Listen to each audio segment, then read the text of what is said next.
बचपन काल में हमारे साथ एक घटना घटी थी। हमारी स्थिति तो ठीक नहीं थी। हमारे पड़ोस के अंकल जी ने टीवी खरीदी। हम बच्चे ही थे, टूटा फूटा मकान था।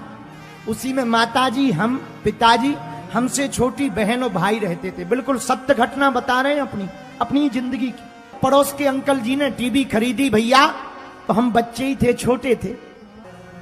रोज हम टीवी देखने जाते थे, क्योंकि उतनी गांव में टीवी हुआ नहीं करती थी और हमारे घर में तो लाइट भी नहीं होती थी। दीपक के नीचे बैठ करके रामचरितमानस पढ़ते थे। मिट्टी के तेल की डिब्बी बनती थी, उसी को जला करके हम लोग भोजन करते थे, वो भी कभी कभी। जब पड़ोस के अंकल जी ने टीवी खरीदी, हम जाने लगे। 1-2 महीना तो सामान्य रहा।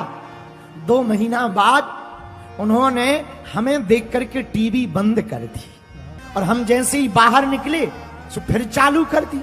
हमारे मन को बड़ा दुख लगा।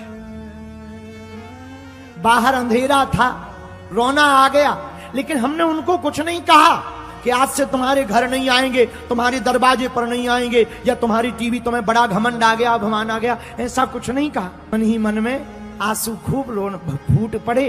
घर वापस आए, सामने ही मकान था। वापस आए, अम्मा हमको घर पर बचपन में धीरू कहती थी। हमारा बेटा धीरू, आज तुम जल्दी आ गए।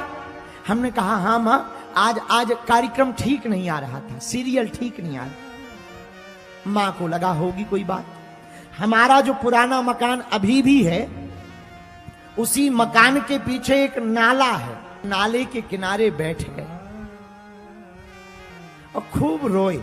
घर पर रोते तो मां पूछ लेती, रोते रहे, लेकिन हमने वही किनारे पर बैठे बैठे प्रण लिया कि अब आज के बाद धीरेन्द्र कृष्ण शास्त्री जी, हम टीवी तब देखेंगे जब अपने पिताजी की टीवी खरीद लेंगे। वापस आए, सो गए। बात आई गई हो गई, लेकिन हमने संकल्प ले लिया। किसी के भी घर में जाते थे, गांव के ब्राह्मण थे, पूजा करने, सत्यनारायण की कथा करने, किसी का गृह प्रवेश करवाने, कभी अनुष्ठान करने घर घर जाते थे। बच्चे ही थे, तो जब गांव वाले बुलाते थे तो जिस मकान के कमरे में टीवी लगी हो, हम उसमें बैठा नहीं करते थे। नई नई बॉल्बो बस चली थी, हम उस पर बैठते नहीं थे, यात्रा कैंसिल कर देते थे। क्यों? क्योंकि हमारा प्रण था कि टीवी देखेंगे तो अपने ही पिताजी की देखेंगे। सत्य बता रहे, 1.5 साल लगा हमें, लेकिन एक 5-5, 10-10 रुपया जोड़कर हमने 3800 रुपया जोड़े और 3800 रुपए जोड़कर सेकेंड हैंड मैक्स कंपनी की एक ब्लैक एंड व्हाइट टीवी खरीदी।